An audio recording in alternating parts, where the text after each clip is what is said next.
Let's do it. Let's talk to some ghosts. Yeah, actually, that's what we're doing in this episode, Jose. We're actually going to try to communicate with ghosts. I didn't, surprise! Well, that's why I brought Simon and Raul. Simon and Raul. Yeah. I actually do not have notes. They each picked a character and they're gonna like tell me as I go Ah, along. that's cheating. I wish I had that. It, you Aw, know, where's my demons at? Oh. sometimes you know that's what you get an entourage for. A ghostarage.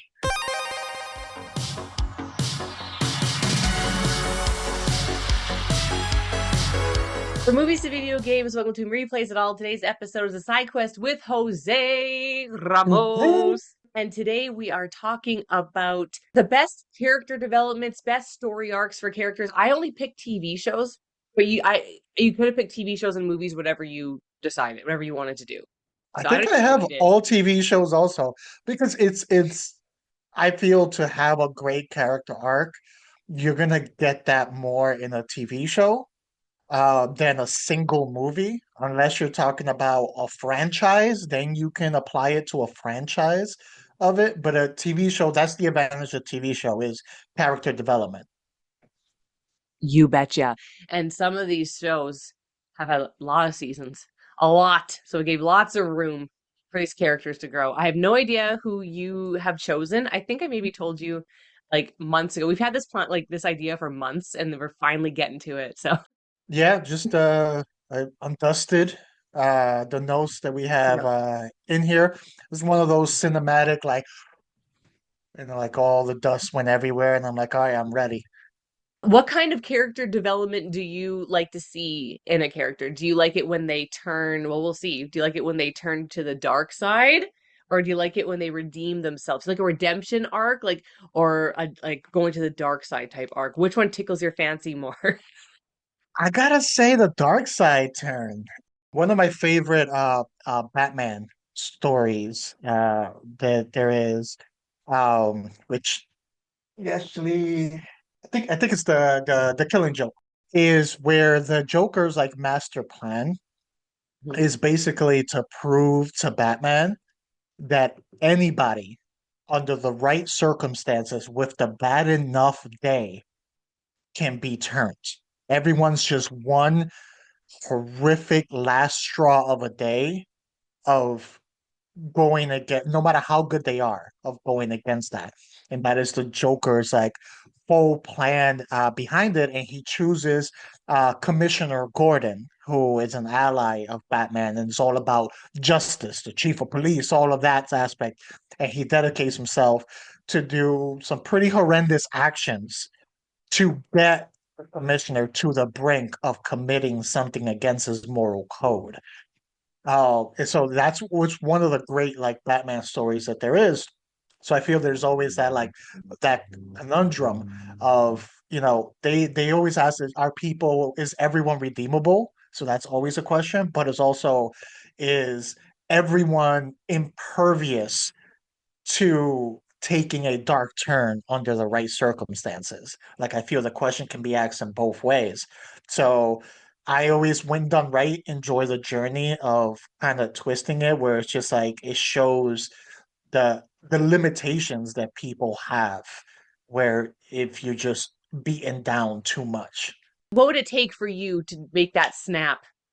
For it to be like, oh, I'm evil now. If the world decided that there will only be pineapple pizza available Ah, for yeah. everyone, I Hmm. feel I might have to plot to take over the world at that point. Know what else I think would do it to you? If like all coffee was now decaffeinated. Oh, that such evil does not exist. I mean, that would make you snap. Okay, interesting. It's interesting that you like to see people going down a darker path. I want to hear your first one then. Speaking of shows with a lot of seasons, in this show, this little show called Days of Our Lives. No, I'm kidding. I was like, wait, no way. The This is Days of happening. Our Lives and character work. Come on. Yeah. Jeez. I mean, I've never seen a soap opera in my life, but I can imagine. Um, for this, I have to go with probably one of the greatest TV character arcs that I have seen is, and it's one of the main reasons why this show is renowned the way that it is, and that is Walter White from Breaking Bad. My favorite And show ever, ever. and his character arc and the way it changes over those 5 seasons is the big reason why this is like that, and it's done in such a way that it makes it believable, and that's the key. you know Mm-hmm. you Hmm. don't want it to feel like a switch. Right. If it feels like a switch, that person wasn't good to begin with, in my opinion. That means they Nope. had it in there and they were just holding back and fighting the urge. If it feels like a switch, if it's a gradual kind of, unveiling of that evil side, then that person was good and it's kind of their goodness has been chipped away. So with Hmm. like Walter White, started off as a teacher who was miserable in his life, will get walked on by everyone at that point. And a lot of his positioning in life is because he kind of had no backbone and let others like walk all over him. Um, Hmm. this a man that was willing to risk jail time just to make sure that his family had enough to survive because what his job provides wasn't enough.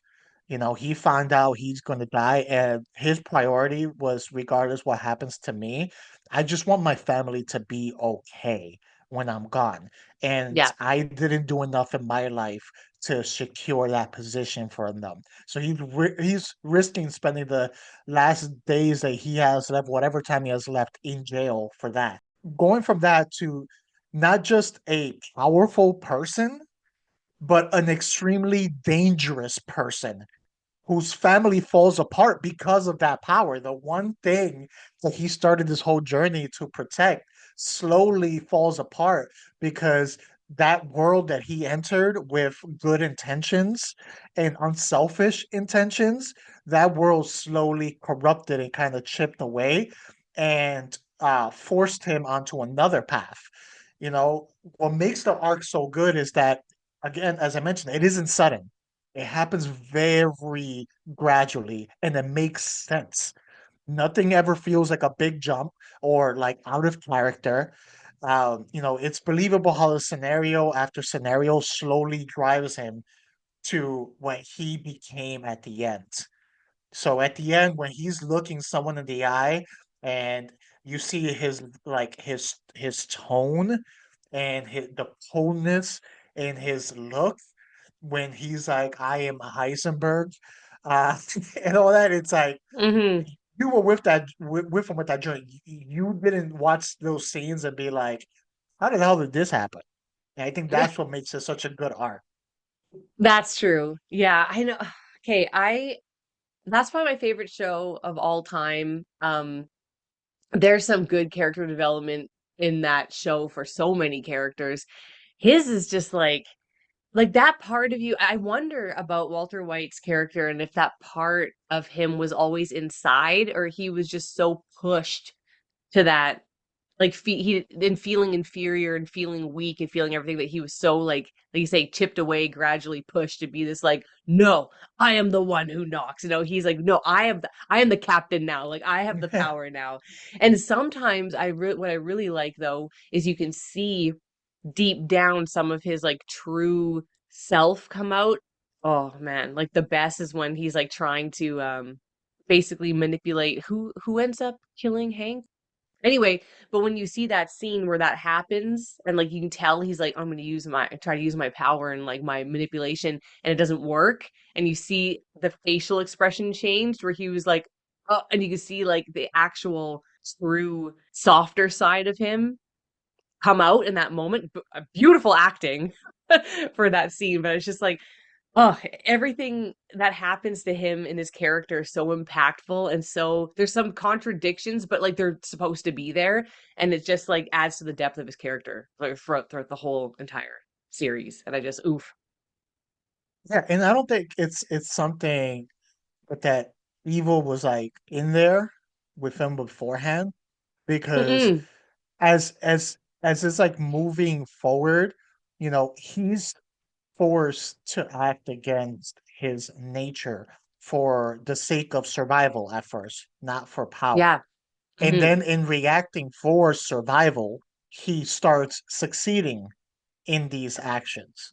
And then that kind of starts adding together. And then after that is when, acting against his nature is actually proving more successful than his whole life of acting with his moral compass where he wasn't seeing success. So all of a sudden, it's like if you see something working and Hmm. working very well, that I think that's what started the corruption aspect where it was like, wait a second, like this works, so he does a little bit more of it. He becomes a little more cold, a little more treacherous, and all of a sudden it's not for survival anymore. Then it Mm. becomes because everything's that power is coming in and everything's working out so well where it's like this starts to shape his personality now. And that's where, we end up with Eisenberg at the Love it, Jose. Love that you chose Heisenberg, the dark side of end. Walter White.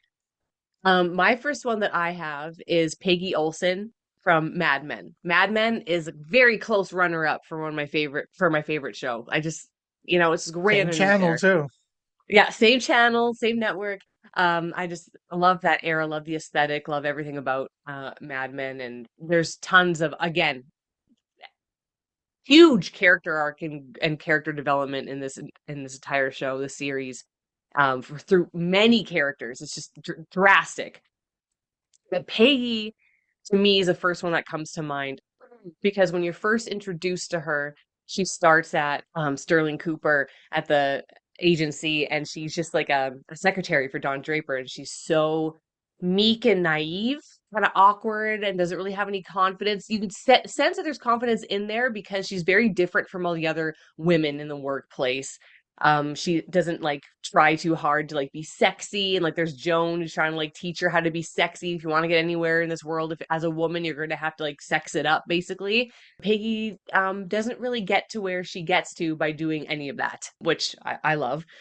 But she starts off so quiet and timid, and then there's a very also gradual growth with her where it's like she kind of goes against like I said, like the normal thing that women would do, and she just kind of like throws ideas in. She's not afraid to like share her ideas with like Don or with other people, and like she's lucky that she had Don Draper as her boss. Otherwise, she probably wouldn't have progressed to where she was. And their relationship is like one of my favorite relationships of all TV history because there's like a friendship there that's like this pure respect and love between them. And I think he really, I mean, not all the time, like sometimes he kind of treats her like crap, and but that never changes the relationship, which is good. But that was, I think, really helped her grow. At the end of the show, she's a completely different person, very confident, very like bullheaded, strong-willed. She can kind of go like, what do they call it? Tit for tat with like Yeah, all the men in the agency. she She can doesn't hold her let own. any, yeah, she can hold her own with all the men. Even though her character at the end of the show, she wasn't my favorite character in the show. I'll put it that way. She wasn't my favorite, but her character development from start to finish was very gradual. But like you said with Walter White, it was, I'm sorry, it was very drastic, but it was gradual and it was realistic because there's times where you can see where she gets too arrogant and overly bullheaded, like I said. And there's times where she's like too vulnerable. And so that nature of herself still has like its little moments, but just from where she starts to where she gets to is just like this huge drastic because I think she becomes like a head of like some sort of department. She has a head of like her own department. Yeah, she and also I really loved with her storyline her relationships, like her romantic relationships that she has and the type of men that she goes for really change throughout the whole series, and like who she ends up with is someone who like challenges her more. And I just even like her romantic relationship and interest in the whole show is very like how it changes and how it develops is good. So yeah, Peggy Olson's definitely one of the strongest I could think of. Good, and that's what you want to see. one of the things that annoys me the most when I'm watching a show about certain characters is if they're in the same spot as they were Yeah. when we were first introduced to this character, when there's no change. Because that's that's not realistic, whether it's towards the dark side or or personality changes, whether it's toughening up or softening up or things like that. You know, all the experiences we have start to shape us Mhm. into a different person or a different version of the person that we are. That's just realistically what like life is. So when you see in a show where someone is at point A at the beginning, personality, lifestyle, everything was, and then you go in 4, 5, 6 seasons and they're still at the same point, you're where you can predict exactly how they're going to respond because it's always been the same or how they're going to react. Mhm. I don't think that's good writing. It's not realistic writing when it comes to a character. It makes those characters boring. Doesn't matter what direction they got to go, they got to move in a direction. Agreed. All right, what's your next one? Okay. My next one, I'm gonna go. This is a show I watched back when I was in like high school.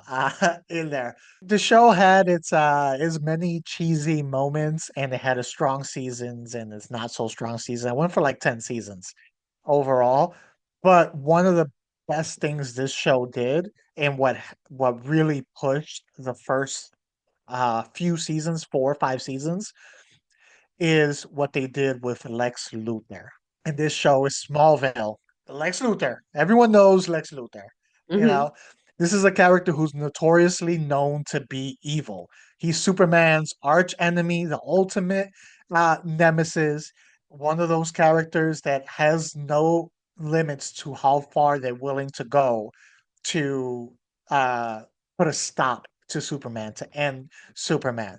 But he does it always with his own twisted righteousness of I'm doing this for humanity because he's an alien. He shouldn't have this much power. We should be able to fend for ourselves. Like that's who Lex Luthor is. So he's inherently evil. So when this show was gonna bring these two characters together as friends first, I was just really curious how they were gonna do it, knowing how it Okay. all turns out in the end. Oh, Right. but yes, but they did a good job. Like the journey to get there is what made this character good. Like from where they start. So, Lex, when he starts, he has his flaws from the start, but he isn't evil. You know, Hmm. he's he is this kind of a little bit unhinged rich boy who just kind of parties, does what he wants and everything like that. That's the lifestyle that he's grown, not very responsible and things like that, but he's not evil. They made him a sympathetic character who you can easily see being a very good person. And Okay. one of the first interactions between them is through his like recklessness. He ends up getting into a car accident, goes off a bridge, and he's probably that's going to be it for him. And Clark ends up actually saving him, and he gets a glimpse of Clark. So he already has kind of Clark on his like mind. He ends up saving his life. So we start off this relationship where uh, Lex feels indebted to Clark because he saved his life. So he automatically he wants to help Clark. He wants uh, things to be better for him and be there for him no matter what because he feels indebted from him. Evil person doesn't feel indebted to someone else for saving their life in there. So that's how kind of we start off these characters. But yeah, this Lex Luthor, like he wanted to do what's right. Like he wanted to be a good friend. But you slowly see how the environment and the people around him slowly pushed him to the dark side. No matter how much he tried to be good and do the right things, it was almost like those around him and everything that was happening was not allowing him. They kept shutting down every time he tried to be good. So, for example, his father see his father's treatment of him slowly shape him. His father is evil, not a good person. greedy, conniving, does anything for power and everything. And he tries as hard as possible to instill those lessons in his sons. And in a way, punishes the son if he doesn't react in the way that he wants him, because he wants him to be like him.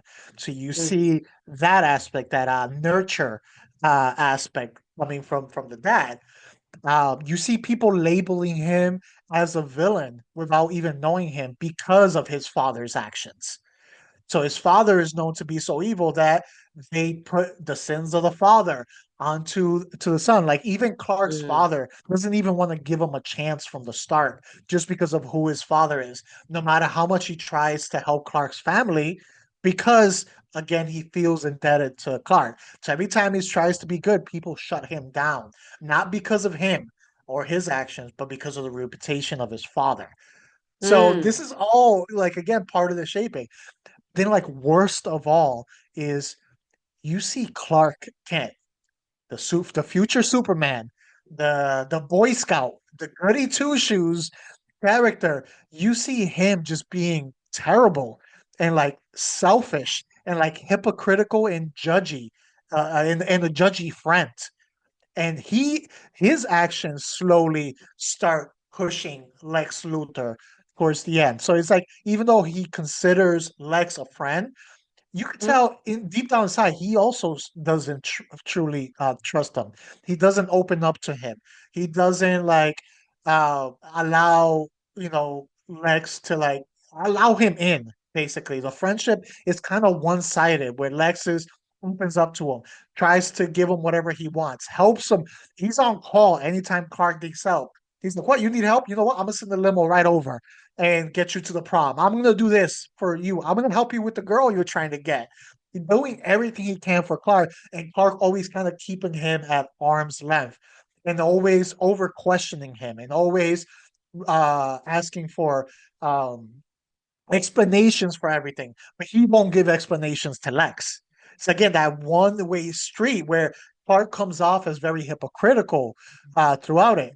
So it's a great character arc because the progression to the end, it makes sense. If you look back, you can find evidence of everything pushing him towards that side.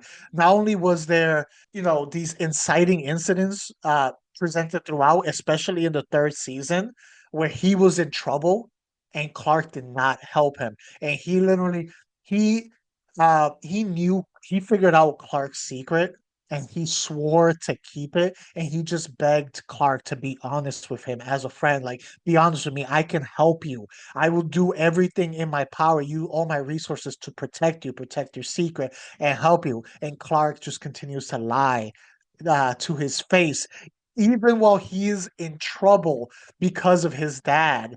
And he's struggling, and Clark still refuses to let him in.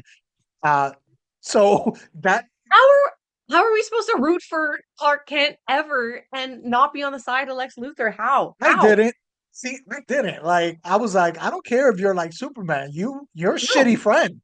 You're a shitty friend. You literally were a catalyst in creating your arch enemy. Your biggest enemy is your action created. He could have been your biggest friend, your biggest asset and stuff, if you would have just laid some trust, if you would have believed in him the way that he believed in Clark.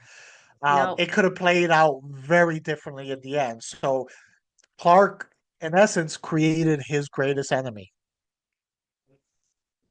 Yo, I am team Lex Luthor right now. You're explaining everything, and I'm like, no wonder. No wonder. I have no sympathy for Superman or anybody who gets in Lex Luthor's way. No, you created this monster. Yeah, Jeez. yeah. At That least in made me that show. mad. Yeah, at least in that show, and that's the telling of it. Yeah. So then at the end, season 6, 7, and at this point, that's it. He said like, "F it all, F it Mm. all." Like, I'm gonna give in to what my father wants. I'm gonna become like, that's it. Like, I'm tired of this. And then Clark's like wondering, like, what happened to you, man? Like, yeah, Holy you happened. gaslighting. His father happened. Jeez. Your father happened, who was distrusting towards him. I am not Team Superman right now at all. Interesting. Okay, well, no wonder you like when people go down the dark side because you're like, yeah, you guys all deserve this. Jeez. For anyone that wants to watch it, it's a long show. You have some pretty bad seasons, but if you can make it through the first three or four, that's where you really get the bulk of that arc and the transitioning of it. Good one, Jose. Good one.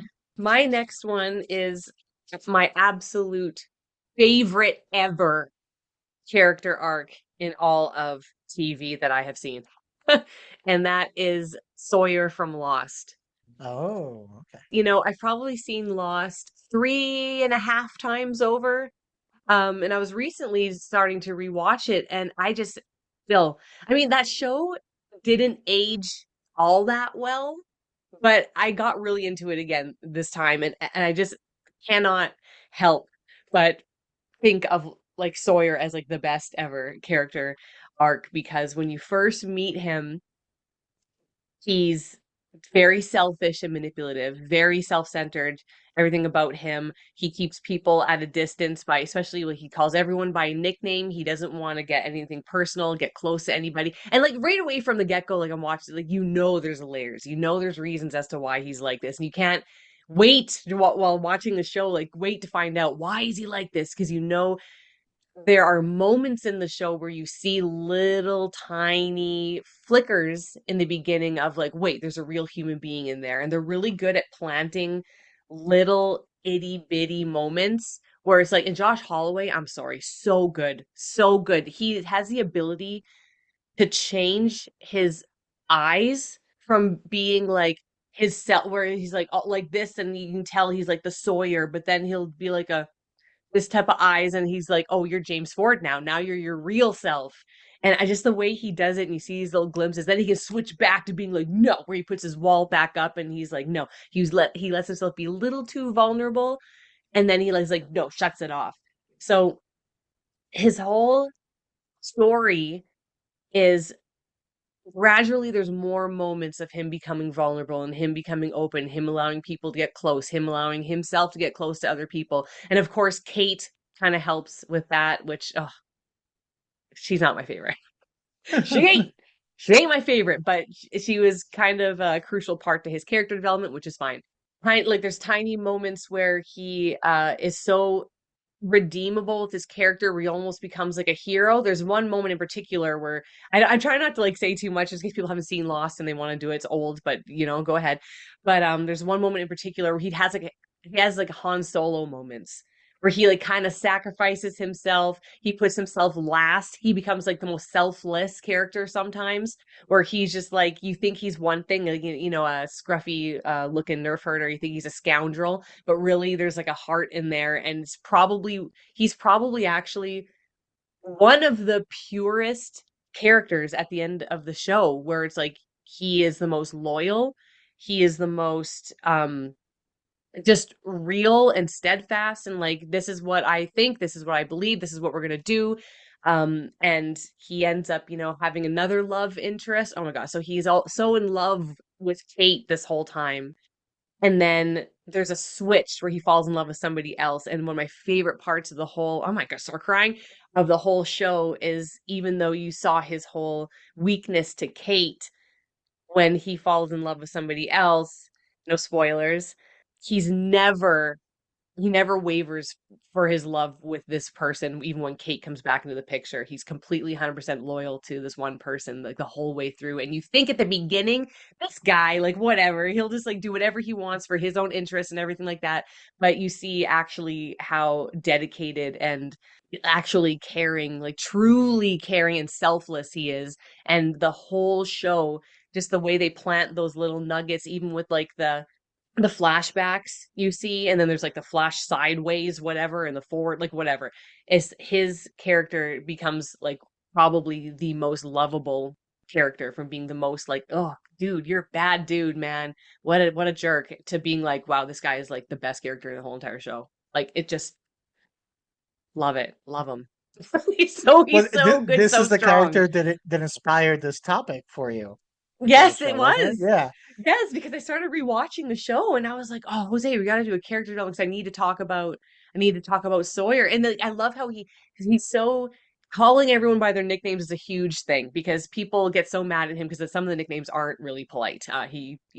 People's weight and everything like that, and people's race sometimes. Like yeah. And then by the end of the show, he's calling everyone pretty much by their real names, except for he has like endearing names for other people, but whatever. Um, but it's just his growth is very, very consistent. And he has moments where he could break, like later on in the series. There's things that happen to him where he can like easily become like that bad guy again. And he's just man, he's Sawyer. He's so well, actually, no, he's James Ford. He's so good. Yeah. Yeah, I've only watched the show once.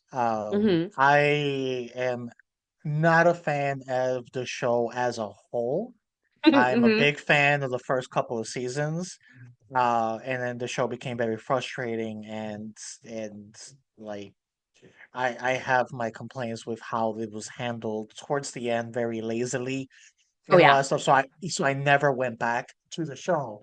But as I was watching it, Sawyer and John Locke were my favorite Oh, characters in the show. Those are those two characters that kept me coming back, like each week to watch to kind of see their progression. Even though they started to try to ruin John Locke for a little bit oh, towards they did a yeah, little though. Like his yeah, character development makes me sad. Same with Saeed. Saeed's character development made me because his was like a degress, and so and like those two made me mad. But Sawyer was yeah, like yeah.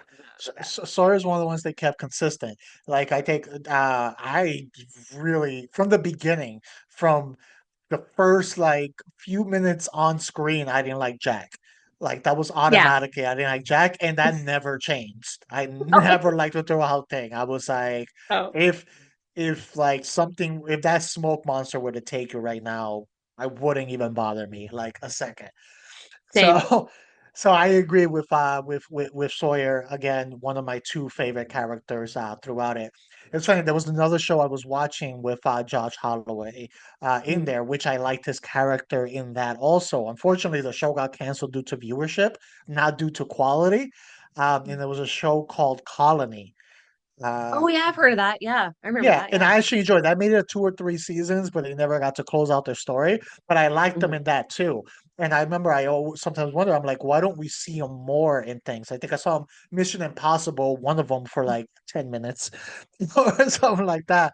But yeah, no, he was really good. And the fact is, like, you show people that have seen Lost, regardless if they've seen him in other things, you show them that they probably don't even know his real name. He's just Sawyer because Yeah. he literally encompassed and became that character.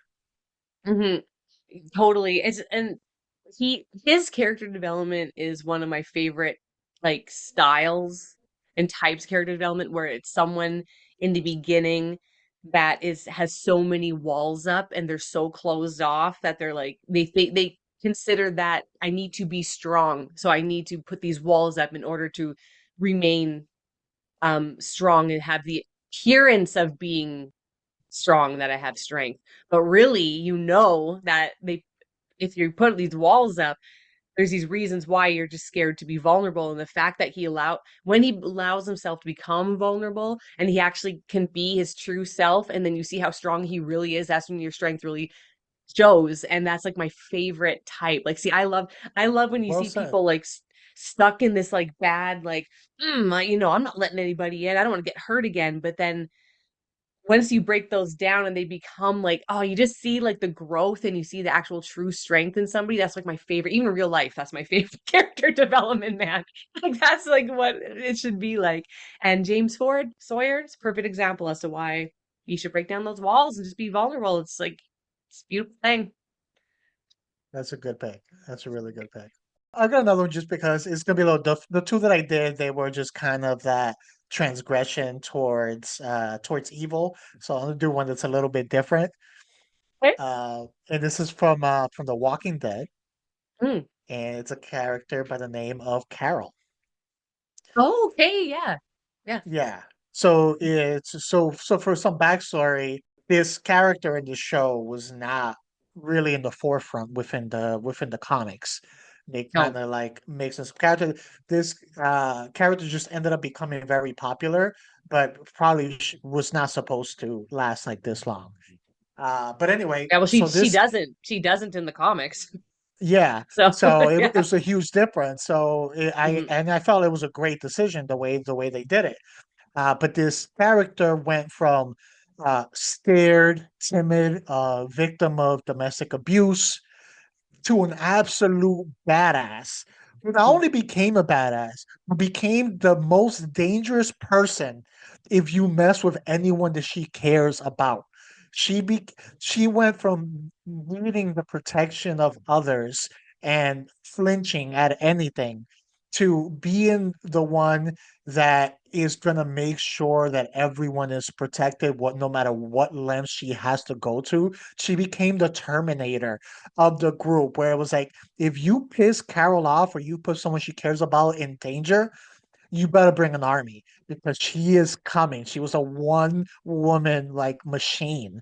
Uh, and that was what made it crazy. Again, from not being able to protect yourself to being everyone's lethal protector and just unwavering in doing what needed to be done to protect everyone. You know, young, old, male, female, didn't matter. If she cared about them, they were in her scope of protector. You know, and at the beginning, Carol was not suitable to survive this world and survive the apocalypse. If she would have been on her own, she would not have made it. I think she would not have made it at all. So it timed out perfectly where she was able to come across this group and be protected long enough and learn from other people where the growth became very believable as you see her experiencing these actions and seeing other people be protective of her on top of that and caring for these other people who were treating her the right way. You know, unlike her partner that we witnessed at the beginning, she was able to see those examples and slowly step out of her shell, slowly toughen up a little bit, and you know, and kind of start taking action on her own. And so that progression to like really strong character that by the end, you know, she's able to not only thrive in this environment, but just make this environment her bitch, pretty Yeah. much. Like that's what she was able to do. So I think that character is such a great progression. She became a lot of people's like favorite character. No spoilers, but I remember there was this one scene where everyone was pretty much trapped in trouble. It wasn't looking good. She was on the outside of this complex and she literally went beast mode. And by the end of it, everyone was free and everyone was good. And she did this on her own.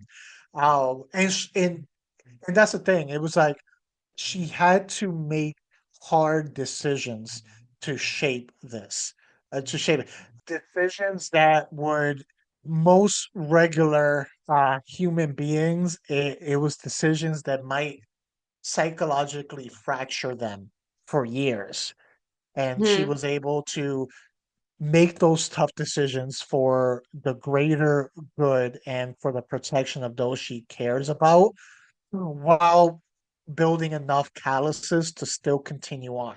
Not saying that by the end she was the perfect character because, you know, she ended up growing new flaws where sometimes she was too quick to action for the Yeah. protection of others uh, in there. So she had to struggle with that still. But long way, great progression, amazing character. I like how they gave Carol's character a lot more depth than in the comics, okay? Which I think is more realistic to someone who would have been for years in a relationship with like abuse and like domestic or emotional, whatever abuse.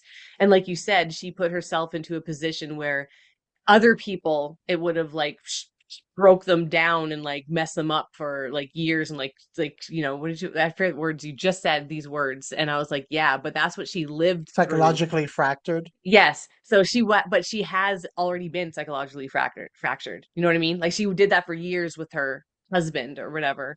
And the thing about it is like the strength probably was always in her.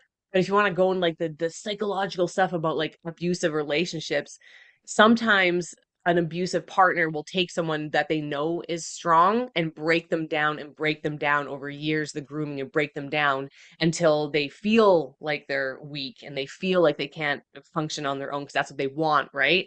So she could have been always a strong person, but she forgot. She was so broken down and fractured. And when she was finally free of that and, realized that she was in a safe environment with the people she was with, which probably also took a long time. I don't remember the show that much. I didn't watch, I stopped after Negan came in for a little bit because I was like, that ain't Negan. Even though he's really good at Negan. That's not in my head what he is. Anyway, um, um, she would be so sensitive to seeing injustice happen to other people, especially people she cared about, because that's what happened to her for so many years. So the badass mode of protection would kick in so much harder because she's like, no, I'm not letting what happened to the people I love happen. I'm not letting what happened to me happen to the people that I care about because that happened to her for so long. She's like, no, I'm the captain now. That's the same. Like I'm in charge now. I'm gonna, take my whatever happened to me out on all the things that are trying to hurt the people that I care about because no one did that for me. Yeah,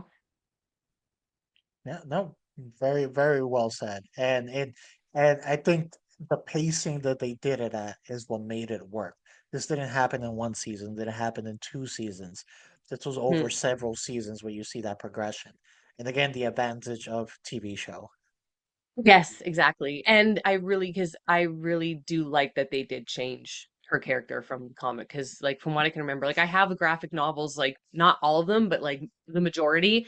And I just remember her remaining kind of meek in the comic, I think. And then she doesn't last long, I think. I'm pretty sure, but Yeah, for Vertigo Sound, they pretty much they blended Andrea's personality kind of into yes.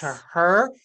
Hmm. And then they like poorly wrote the actual Andrea Oh, to the point that terrible. she was a very disliked character and no one was sad when she got taken out. No, and Andrea's a badass in the comic. You guys, everyone read the graphic novels of Walking Dead. Just saying. They're really good. I'll throw in one here, and it's from a TV show, a British TV show called Misfits. And I'll just tell you quickly what Misfits is because I don't know if it's British, so I don't know how many people have seen it. But Misfits is a British science fiction comedy drama television show about a group of young offenders sentenced to work in a community service program where they obtain supernatural powers after a strange electrical storm. So this show is from 2009 and it went to 2013. So it's older. I haven't seen it since I first watched it years ago. And my parents are actually the ones who introduced me to it. And I watched the first three seasons, but then there was a casting change, and I was like, I lost interest. But my favorite character was Simon Bellamy, and he was played by what was his name? How do you pronounce his name? He's from Game of Thrones. He's the really, really bad guy with the dogs in Game of Thrones. Was it How do you pronounce his name? Ramsey? Yeah, Ramsey. Oh, I Ramsey. don't know how to pronounce his name, but yeah, Iwan? Iwan yeah, Rion? Yeah. Rion, I don't know. But his character, if you've only known him from Game of Thrones, you have no idea what you're even gonna see when you watch him in The Misfits. He starts off as a very socially awkward, introverted, timid character to the point where it's like he maybe is like on the spectrum a little bit, like he could be. He's very like, oh, just like really uncomfortable. They make fun of him, calling him like, oh, he's creepy and he's a weirdo guy. But he's just really socially awkward. And he ends up having like a crush on this one girl, and like, of course, like she's like kind of she's gets nice to him, but he's a little weirdo guy. So they're like, oh, okay. Um, and his superpower that he ends up getting is invisibility. But then something happens. I don't really remember what happens because I saw it a long time ago. But he goes from being this timid, awkward, very, very socially inept weirdo guy to basically being like a badass, strong hero. I don't want to give anything away because it's like it's such a contrast and there's like a big like shock moment, but he's like really ends up being like the tough, like stoic, like more like distinguished, self-sacrificing, awesome best character. And almost like heartthrobby because because I say that because it's such a contrast from him being like this little dweeb to that where it's like it just kind of yeah, so his confidence changes totally, and there is little moments throughout the show where you can see like how he's not a weirdo and how he just suffers from a lack of confidence, and they do pepper that in, but then there's like time travel and like he's able to see the future for a bit, and it's just there's this whole stuff, but just like just from point A to point B is like So how? you're saying he went from Steve Urkel to Stefan. Oh, he goes Steve Urkel to Stefan 100%. And you it's just his acting performance is like I don't know how you played this character and also this character and you're the same person. And then after you watch him in Game of Thrones, you're like, how the hell did you do all of these? Because they're three totally different characters. Like he's an amazing actor. He deserves more. Did this Yeah. show I know you said you stopped watching. Do you know, did this show have a legit ending or was it canceled before it can end? That That would dictate because I'm curious right now. That'll dictate if I visit this show. I don't like to visit shows that don't have an ending. I don't know because I don't think I watched the last season because my favorite characters stopped being in the show. And to me, that's where the ending of the show was. Because then they introduced new characters, and I was like the show's dead to me. Like it stopped at this one moment. Like I think it's 3 seasons. Okay. And I watched did the arc for those characters conclude? for some of them. Yeah, like I mean, it felt like two different shows to me. I'll put it that way. It felt like two different shows. So Okay. I would suggest it just because I think it's the first one or two, maybe 3 seasons that he's in for sure, and like that I really like that. It's like a dark British comedy, but it's like action superhero, but like there's like gross stuff in it, of course. This is Brit. You got me Yeah. intrigued. You got me intrigued, Marie. You got me intrigued. It seems like a show that I would enjoy. Yeah, it is. It's different. And their superhero powers kind of play on their weaknesses. So the powers that they get, like one of the girl is like kind of like I don't want to say slutty, but she's like, she's kind of like that. So her power, which is stupid in my eyes, but it makes her become a stronger character, I guess, is like if she touches a guy, he immediately wants to sleep with her. So she can't touch men anymore, or else they just are that's all they Yeah. want to do is like No, get at her. it makes sense with the character who's socially awkward is the one who gets the invisibility That's why, yeah. power Mhm. because it's almost like he feels unseen. Yes, exactly. So see, I think you should just try it out, just see. Yeah. And yeah, you'll see how good of an actor Ramsey can be and how you can actually have sympathy for that guy. You can actually be like, oh, That's gonna be tough. This will be a test for science because holy crap did he make me dislike him. I guarantee that you're gonna I feel like, whoa, I guarantee it. I guarantee. Okay, okay, okay. We nailed some good ones there, some variety. I think it's good that I kind of went towards the transition to evil, and you went more towards the transitioning from weaker to powerful. Yes. See? And we didn't even know. No, didn't even plan it. At it. What does that say about our personalities? Your villain, what do they call it? Your villain origin story is in there somewhere, Jose. We gotta find It out what it is. is. Hey, you always have to have the yin for the yang. So Uh, Thank you for watching this episode of Marie Plays It All. You can find more of our content on our YouTube channel, Not a Strong Start. You can listen to us anywhere you listen to your podcast. You can find us on Instagram and Twitter at Not a Strong Start. Please like, subscribe, share, comment down below who your favorite character arc stories are. It could be movies, could be TV shows, video games. Why not? Let's hear. Oh, I mean, that's a story. That's a topic for Yeah. another episode. Hey, just thought of that right now. That was a character arc for me. No, it wasn't a character arc, but yeah, comment down below and you can follow me on Instagram at Marie Plays It All. And you can find me at This Is Me Nombre on Instagram. Never stop playing and never stop developing your character, even if you're going down a dark route. Maybe there's a damn good reason, like Lex Luthor. Maybe. Yeah. Never stop holding Clark Kent accountable for his actions. Seriously, down with Superman.